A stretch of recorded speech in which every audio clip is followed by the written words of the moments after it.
I used to think I wanted to be famous, and I'd be recognized out in a crowd. But the funny thing is, anytime I've gotten what I want, it lets me down.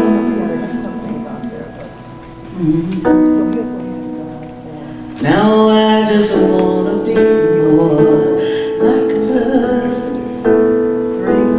I just wanna be more like love. And this whole world is spinning crazy, and I can't quite keep up. There's one thing around here that we can sure use more of, so I just wanna give a little more love.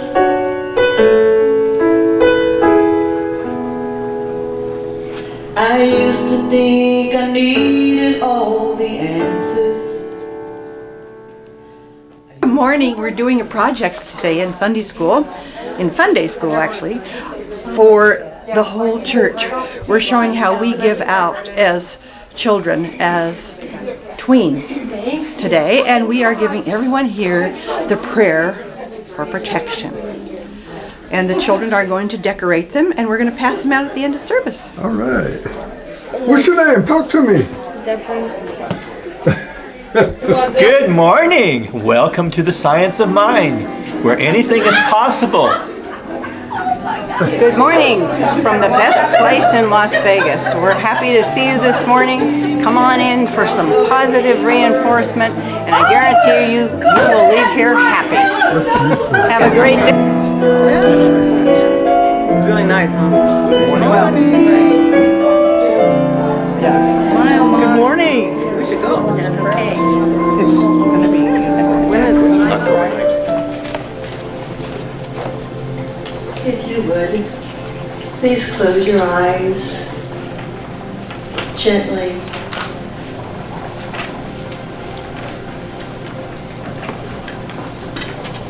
And just know with me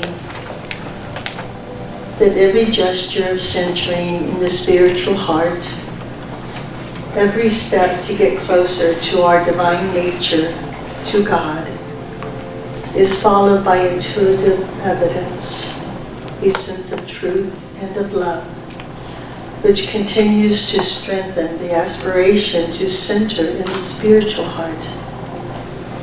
Therefore, the immersion into the heart finds its natural fulfillment in the blossoming of love and harmony, of being perfectly attuned with the whole, and of communion with God. Opening up at the level of the soul and the subsequent process of being gradually filled with divine love are natural expressions of the awareness of the heart. Happiness and freedom are inherent to the centering in your spiritual heart. They will gradually infuse into any type of practice into our whole life as well. By centering in the heart, we open ourselves up and discover, first of all, the intrinsic beauty and harmony of our being. Next, we learn to recognize this beauty and harmony outside of ourselves. Thus, beauty itself is awakening us to the consciousness of oneness, in which inside and outside disappears. We become one. The awareness of the heart inspires us to act in our daily life in such a way as to glorify and celebrate the essence of life. The background of stillness and the love and happiness inherent to the spiritual heart. And on the other hand, this awareness that includes self-inquiry and centering in the chest area helps us to discern the actions which are not in harmony with spirit. Relying on the heart's discernment, we endeavor to be more and more in harmony with the infinite dimensions of our being, Thus, the suffering diminishes, and there is an expansion of awareness of the beauty and the splendor of a life that has found its center. When we are resting in our spiritual heart, we realize that the whole of life is sacred. The more the spiritual heart is present in our lives, the more pure, more profound, and more vivid our joys and aspirations become. We spontaneously recognize and express the completeness and sacredness of life. The awareness of the heart brings one to experience life as the celebration of the Spirit more and more often. So I ask each one of you to celebrate with me the divine presence in each one of us. Celebrate this life that we choose to live and expand our awareness of the oneness we all share. Thank you for showing up in my life today and every day. And together we say, good morning, everybody. Good morning.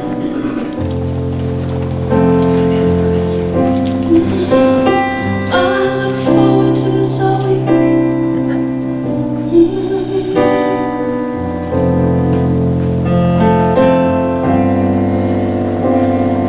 There is so much to be thankful for. Take a look around and see everything we have within us, everything we want to be. All we need to sustain and keep us arrives on time as we prepare. Let us thank God for our blessings and all His precious love we share.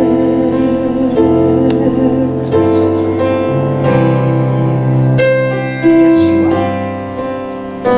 There is so much to be thankful for. Take a look around and see everything we have within us, every dream we want to be. All we need to sustain and keep us arrives on time as we prepare. Let us thank God for our blessings and all His precious love. All His precious love. All His precious love we share.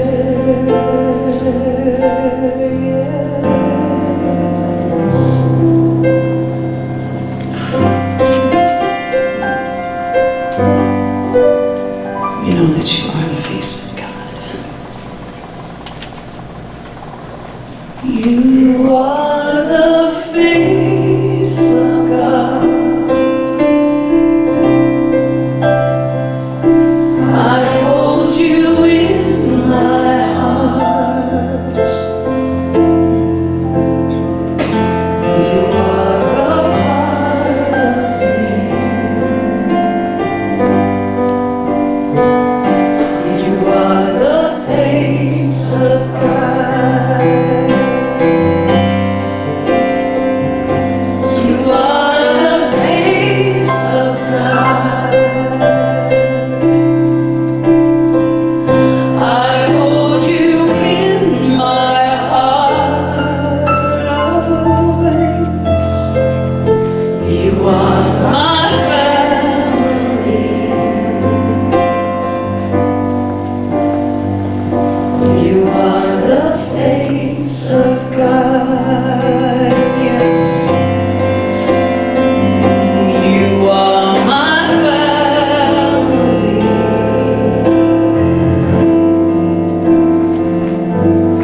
You are the face of God.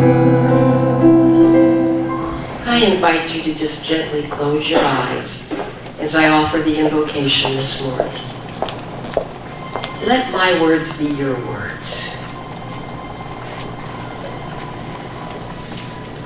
I know that there is only one infinite divine intelligence, one creative source. There is only one love, one pure love. And it is called by many names throughout the world. I choose to call it God. God is all there is. God is love and compassion, peace. And because I know this is true, I know that I am one with this Creator, this one that does all that needs to be done in this world. So I am joy, and I am compassion, and love, and beauty, and everything that God is, I am. And I am so grateful to know this. I feel a new rebirth this morning in myself as I move forward in my new joy, my new wisdom of knowing that I can declare my life as love. And I know that infinite good surrounds me wherever I go. It is everywhere present. I feel it, I express it. It multiplies itself around me. It is everywhere present. And I see this in the face of each person that I come into contact with. It reflects right back to me, that mirror image of me. And I am just so grateful for this knowledge. When I start to think of something that's going to stop me from this knowledge, I recognize that that is just my human fear, which has no place, and I can release it and let it go, knowing the truth that I am spirit manifesting in a human body. I am so grateful for this knowledge and for this center. I am the center of my own spiritual being. I am the center of spiritual love. And I am so grateful for everyone that has participated with us and is participating with us as a volunteer. I am so grateful for Reverend Stacy, who will give the message this morning and will touch our hearts in ways that we have never been touched before. And I'm so grateful for the musicians, Patty and Dave and Mortonette, and for Julius and for Russell and Caden, the sound people, and for our teachers and our children, for everyone that volunteers, and certainly the Ministry of Prayer team that I am a part of, and so grateful to be there. This is a day to rejoice and know that we are one in spirit. And so I can say with all due assurance, and so it is. Thank you, Kitty. Thank you for reminding me to just let it go. And happy birthday to you. No wonder it's a rebirth today. I'm going to sing for you in a little bit. No, not right now. Well, this, yes, you know what, this one's for you. Because it's a wonderful day, because Kitty was born today. Yes! Come on now. Something wonderful is happening to me right now. Yes! Something wonderful is happening to me right now. I accept things the way they are. I accept things the way they are not. Yeah, something wonderful is happening to me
And so it is.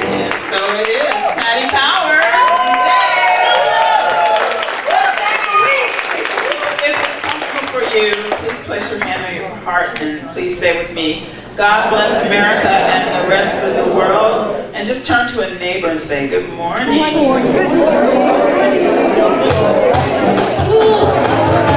Yes, it's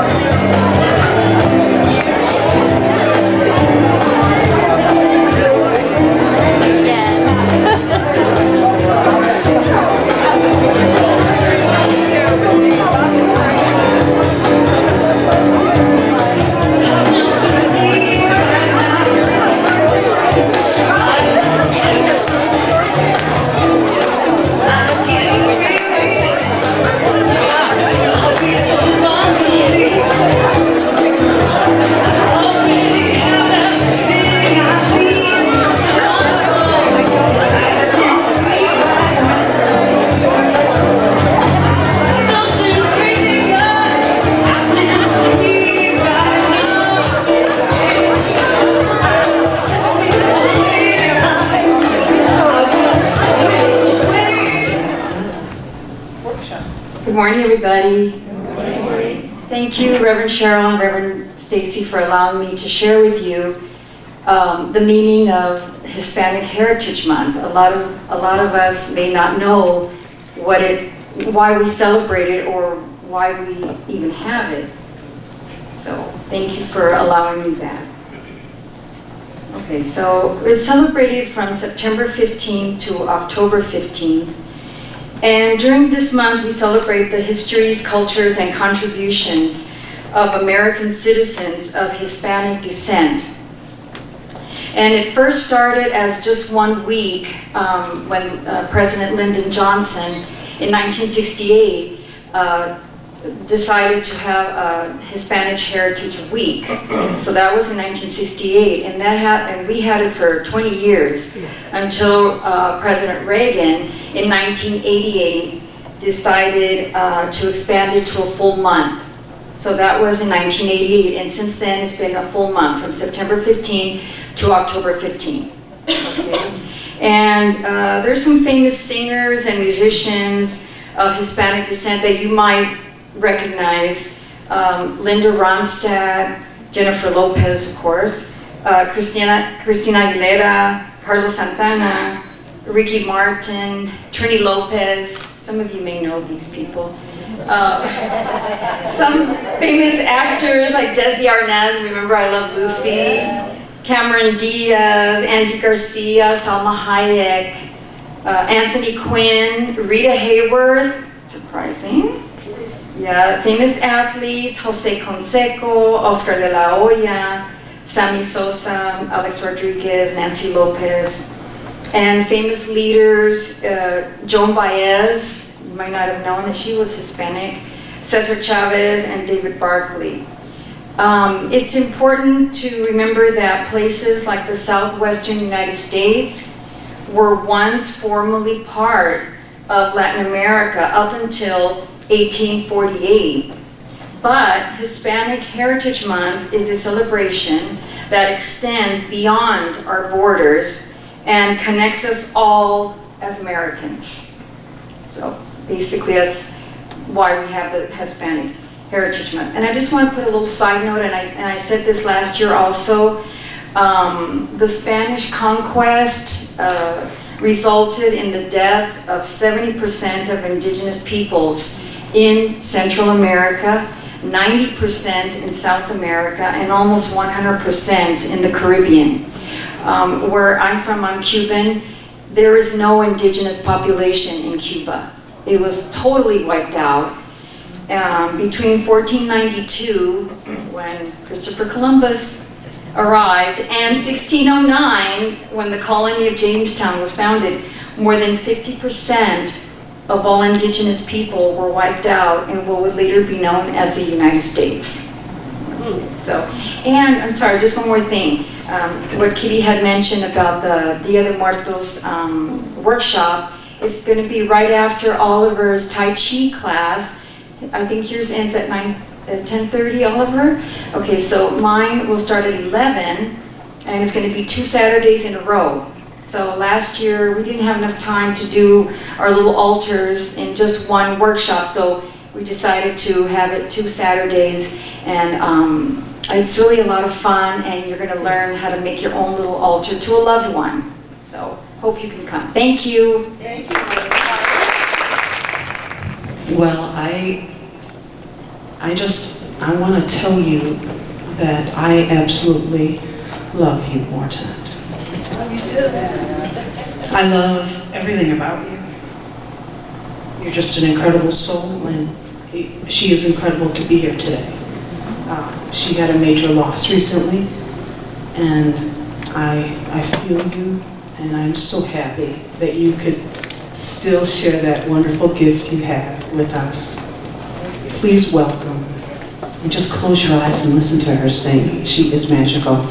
Please welcome Mortonette Stevens. Thank you, Patty, and you know I love you too. I was good until she started all that non-fooling. You may not know, or you may know, that Lee, my husband, you used to see him with me, he passed 3 months ago. And so, okay, I miss him.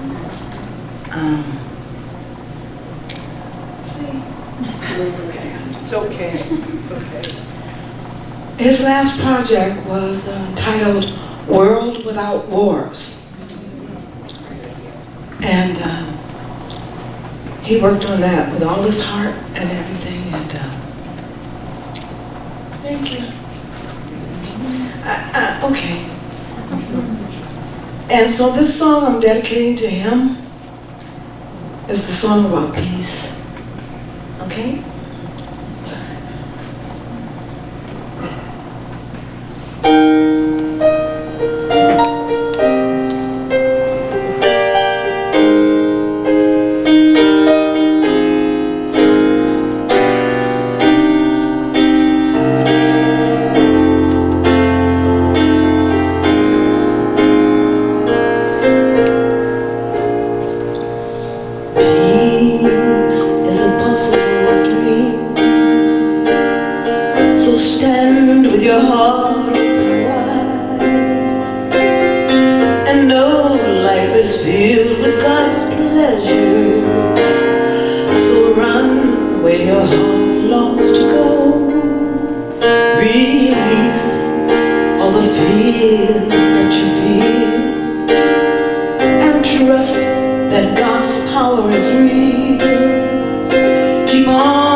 And I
Sunday. That's a good start. Look who's here. Hey, Carol. Don't mind me. I'm just having my little party. That's what I do. That is the most pathetic table for a Science of Mind church that I've ever seen. I mean, it really does not speak abundance. Got to do something about that. Good morning, everybody. Good morning. Mortonette, I just adore you, and I'm so sorry for your loss. He's such a wonderful man, and I miss him. Yeah. Okay. Mickey, thank you for this beautiful century. Kagan, happy birthday. Beautiful prayer. Mari Carmen, thank you for telling us about Hispanic Heritage Month. So important. So important. And Chris, where are you, Chris? Thank you for bringing that to my attention, the biggest little farm. It's really important that we kind of pay attention to these things that we might not know that are going on, that affect us. Or if they're not affecting us currently, they will affect us, or could affect us. So, it's a good day already, abracadabra. So my name is Stacy Hilton, as you all might have heard from Reverend Cheryl. And my talk title today is Transcending Fear. Transcending Fear. The theme for the month is ensuring the stewardship of the planet. So there's just the two things going on. I always say there's one thing going on, right? God expressing. But really, there's two things going on, because we don't always choose to live from that place, do we? If we're not living from that place, we're practicing fear. Fear, false evidence appearing real. Fear, face everything and run. Fear, face everything and rise. Better? Like that better too. I just found that one yesterday. Fear is a negative use of faith. So if we're not practicing love, we're practicing a sense of separation. We're practicing that which is not the truth about us. And so we're not in alignment with who we are. So then we got an issue. Right? Now, some of us may have seen those issues from time to time. I don't know, maybe if you've turned on the news lately. You might see a little fear going on. I have been preparing my talk, and normally I'm like all up in it, and I want to prepare my talk. But with this talk title, I was really careful not to get too much into my own stories. So I looked outside of myself, because if it was living life of joy and peace and bliss, I would have been all in it and would love to share those stories for you. But I did not want to practice any fear. I did not want to step into that which I might be fearful of.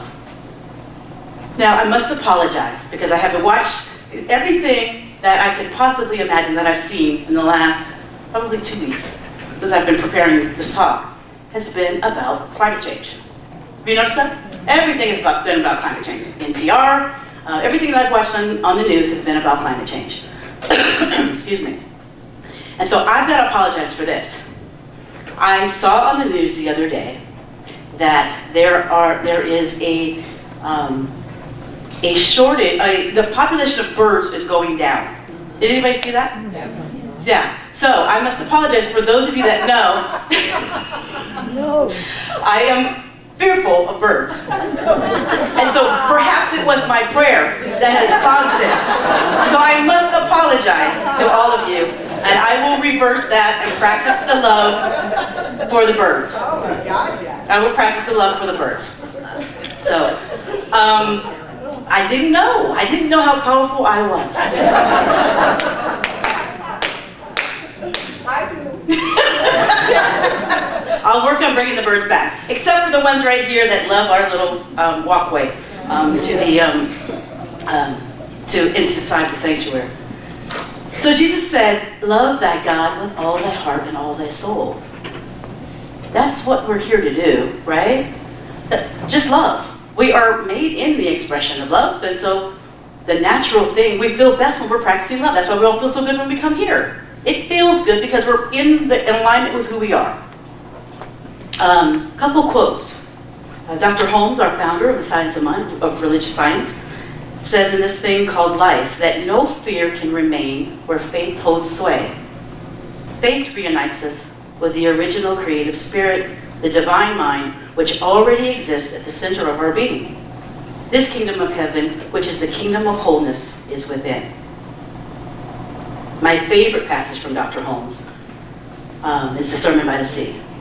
He writes, "Find me one person who no longer has any fear of the universe, or of God, or of man, or of anything else, and you will have brought me to someone in whose presence we may sit and fear shall vanish as clouds before the sunlight." In our Declaration of Principles, Dr. Holmes states, "We believe the ultimate goal of life to be a complete emancipation from all discord of every nature, and that this goal is sure to be attained by everyone." Our global vision starts off with, we see a world that works for everyone, where all life is honored as expression of the divine, even the birds, where people live according to spiritual truth, where humanity awakens to spiritual magnificence, where humanity rediscovers personal creative power, where we live as one global family, where kinship with all life prospers, where unity and connection is emphasized, where forgiveness is the norm, where spiritual guidance is valued, where we are called to conscious social action, where people have enough food, homes, and a sense of belonging, where there is peace, harmony, and justice for all, where resources are valued, cared for, and shared, where communities are meaningfully involved in service to the world, where there is a renewed emphasis on beauty, nature, creativity, art, and aesthetics. For many people, that's the global vision. So when we merged, we were two organizations, and now we became one. CSL, that's the global vision. The other before was the Declaration of Principles. So we've kind of evolved to practice the global vision, even though we still believe in the Declaration of Principles and what we believe.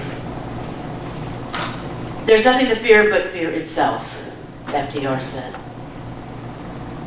So I want you to think about, what are you afraid of? I told you, I gave you my secret, the birds, right? What are you fearful of? Is there anything that you're fearful of? Anybody? Raise your hand if you're fearful of anything. Raise your hand. Go ahead, it's okay. It's all right. All right.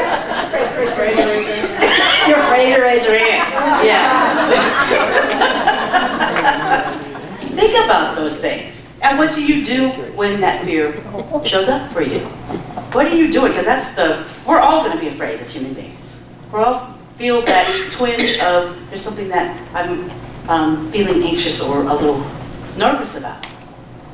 I don't know why I don't like birds. I'm just like, oh, you must have seen that movie as a kid. I never saw the movie. I love them, just don't particularly care for them in my space. And that's okay. When I was looking for researching for the talk, I was starting to watch some of the TED Talks about climate change. And I was watching some kids talk about millennials. They weren't kids exactly, but on the kid side, for me, talking about their fears of global warming and climate change and all the stuff that goes along with the planet. And they are so frightened of what's going on. They're so afraid that there will be no planet for them.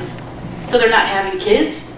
They're just living a life in paralysis. And so it's up to us that know better. We've seen that there's something that we need to do. There's an awareness that we all need to have, and whatever is ours to do is ours to do. And we also cannot be paralyzed so that we're not practicing the love that we are. Because that's a low vibration, and we're just going to get more of the same. So we've got to raise our awareness, and as we do that, realize who we are as spiritual beings, and practice the spiritual truth of who we are. I watched a Netflix documentary, so I would not find things to be fearful of for my talk.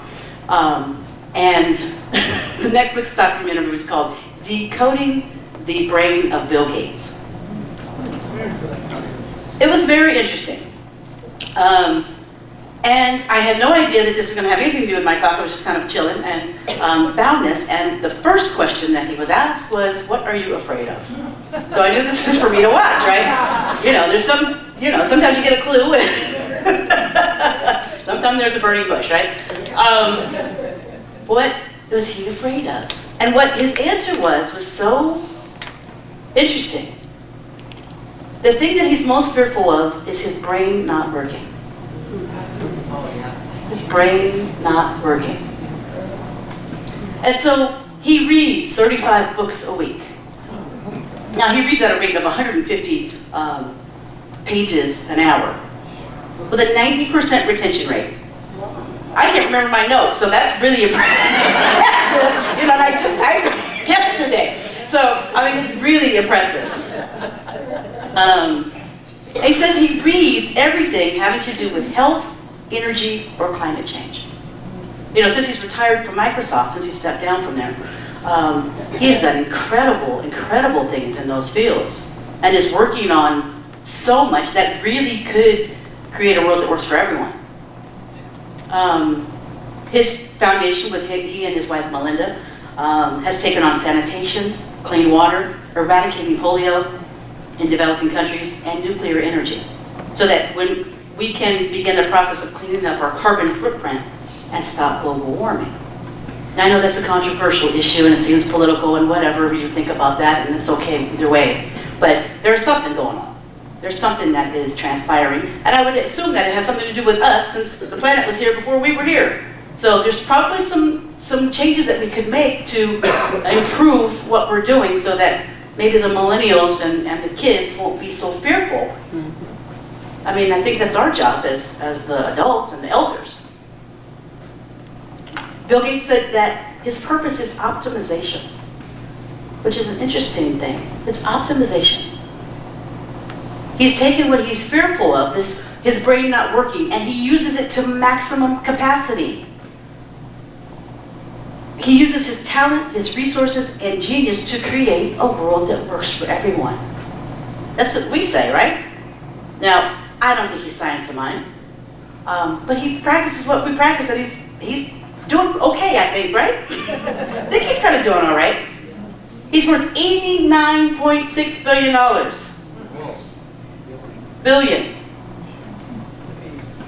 He does not have to do anything. But he gets that we're all connected and he wants to do his part. Now, we're not all called to that level, right? Most of us don't have $89.6 billion. If you do, then can we have a little chat? Service. But he, okay, Mary Jo, we can go right now, actually. If you have 89.6 billion, let's just shut this down. We just shut the whole thing down and really just have a talk. But he reads, he practices. He has this thing where he takes a week a year and does this thing called Think Week. So all the things that he's read, he takes to this lake house and sits there and contemplates them. Kind of what we teach with visioning a little bit, right? And he starts making his notes and starts moving towards that's what's going to help him meet the right people and be in the right flow and be in alignment with that which he says he wants to do. It's not rocket science. We all say that we practice it. But I mean, he really does his work. I don't think your brain's going to not work if you're doing all that work. Right?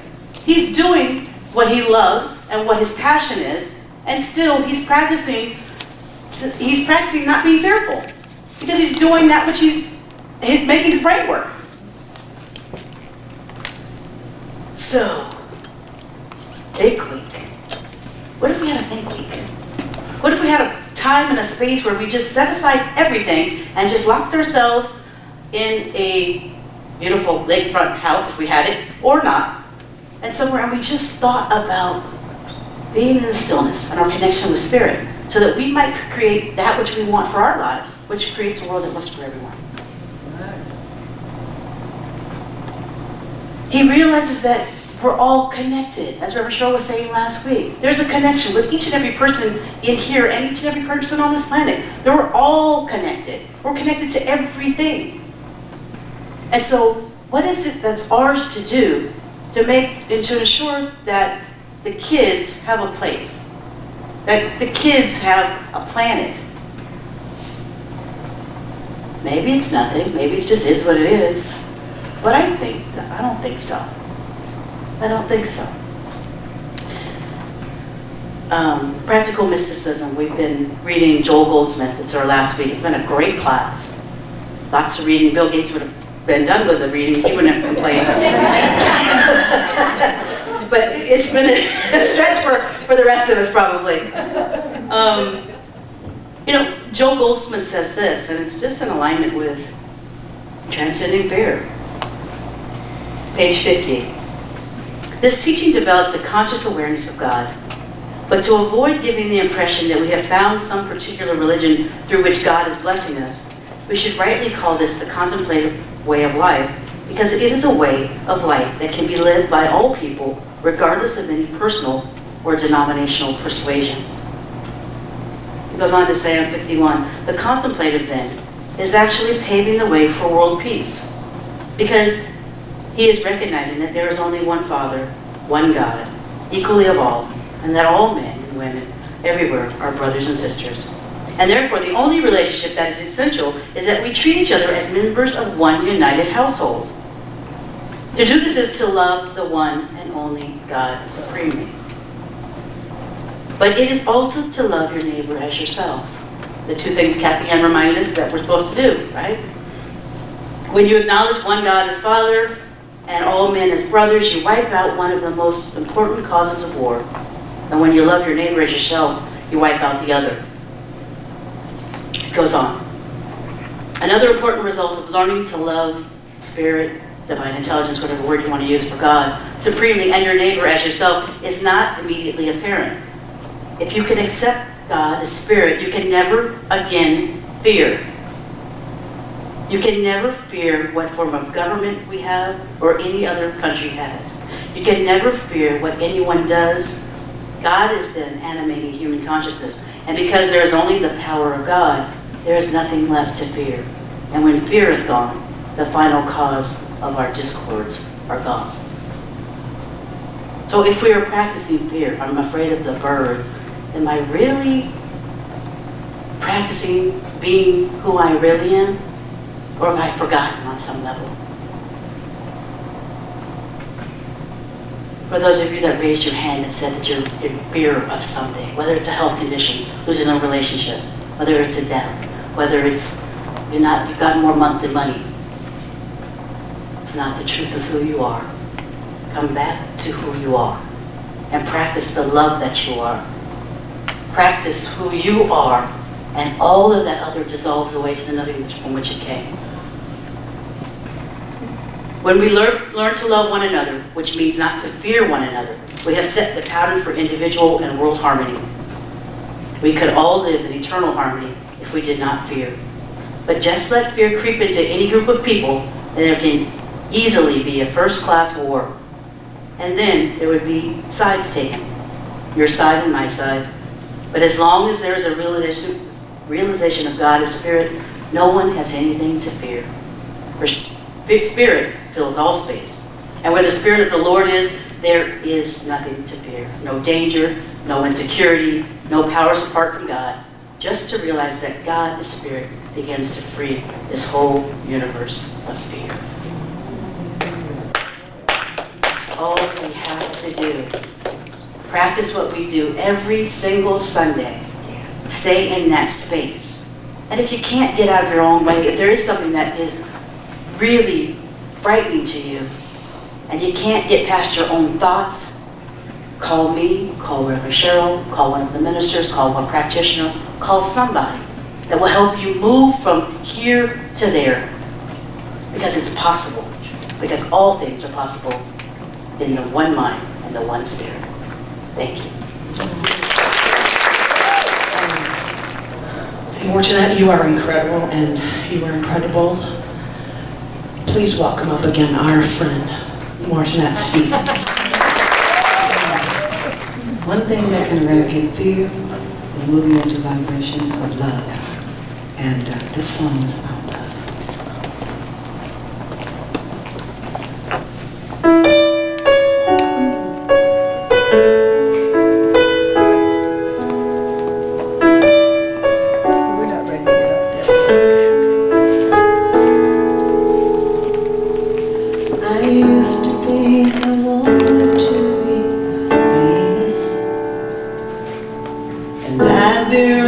passed out in a crowd.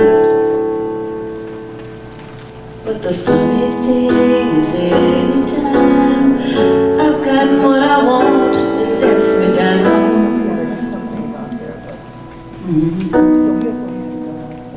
Now I just wanna be more like love.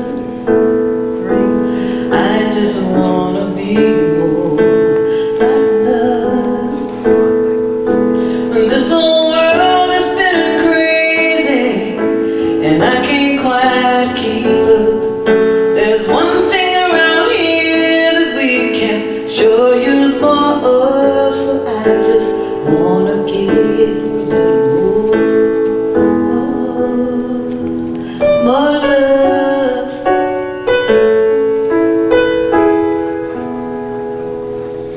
I used to think I needed all the answers. I used to need to know that I was right. I used to need to be afraid of anything I couldn't cover up in black or white. Oh yeah. Now I just wanna be more like love. I just wanna give a little more love. 'Cause this whole world is spinning crazy, and I can't quite keep up. But there's one thing around here that is sure enough to more of.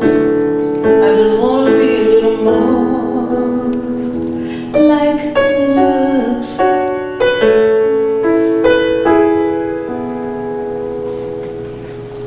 I find the further that I climb, there's always another line of mountaintops. Oh, it's never, never, never gonna smile. And the more of anything I do, the thing that always ends up true is getting what I want. Will never be enough. Now I just wanna give more love. I just wanna be more like love. When this whole world is spinning crazy, and I can't get enough. There's one thing around here that I know we can sure enough use more of. I just wanna give a little love. I just wanna be a little more. I just wanna give a little more. Yeah. I just wanna give a little more. I just wanna give a little more. Yeah.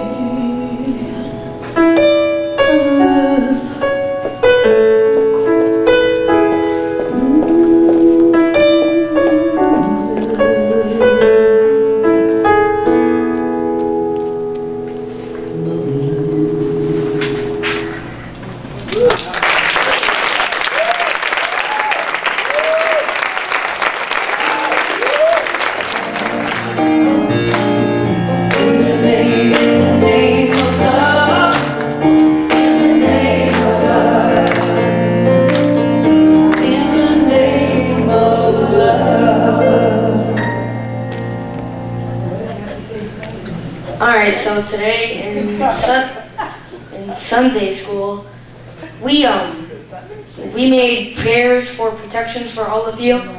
So whenever you read these, I'm going to pass them out for you. Whenever you read these will protect you. So,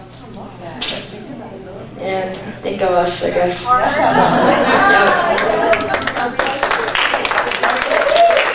Alright, prayer for protection by James Freeman. The light of God surrounds me. The love of God enfolds me.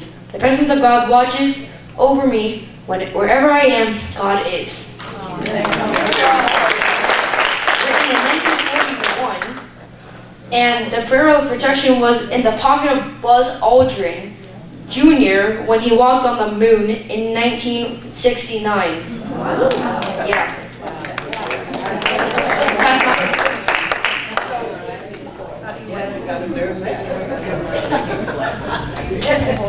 So make sure you get your prayer of protection from Z.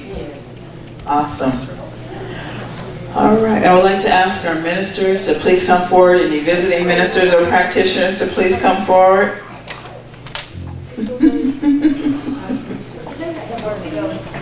Yeah, help him. She's going to help you pass them out. Awesome. Now, minister your prayer team to please come forward. And so you can recognize them, and they're here for you and me. Today they're here to pray with you or just to speak with you if you choose. All right, I got one too. Awesome. So make sure you see Z and get your prayer before you leave. If you would stand and connect, that would be awesome. Reverend Stacy will do a benediction.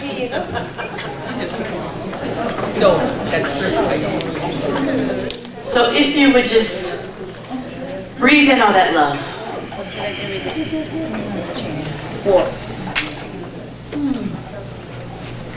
And so this week, as you go about your week, and that sense of fear nudges, remember, face everything and rise. And remember the prayer of protection. The light of God surrounds me. The love of God enfolds me. The presence of God watches over me. Wherever I am, God is. And so it is.